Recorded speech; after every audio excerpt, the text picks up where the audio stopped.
Bonjour chers internautes, bienvenue dans ce nouveau numéro de l'Afrique en bref.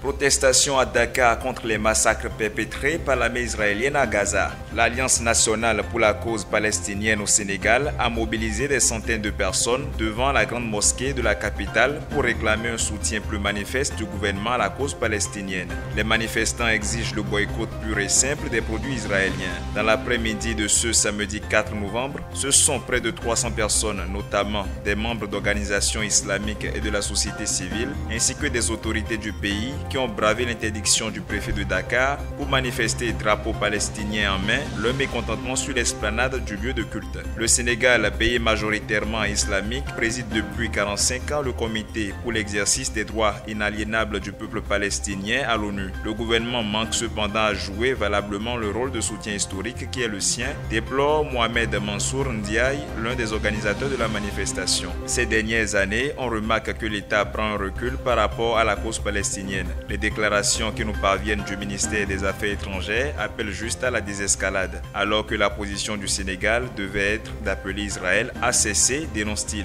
Au Cameroun, le président Paul Biya fête sa 41e année de règne à la tête du pays. L'événement est célébré de manière grandiose par son parti, le RDPC, ce 6 novembre dans la capitale Yaoundé. Battant déjà de très loin le record de son prédécesseur Amadou Ahidjo, qui n'aura fait que 22 ans, le chef d'État de 90 ans pourrait encore se représenter à la prochaine présidentielle au Cameroun. C'est du moins le souhait de ses partisans. Durant 4 décennies de règne, Paul Biya n'aura été victime que d'une seule tentative de coup d'État, soit 2 ans après son accession au pouvoir. Si une partie du Cameroun veut le voir tenir les rênes du pouvoir à 92 ans, certaines zones du pays, notamment les régions anglophones du nord-ouest et du sud-ouest, s'insurgent contre l'éternisation de l'homme à la présidence. Elles reprochent aussi au pouvoir central la mauvaise gouvernance et la corruption.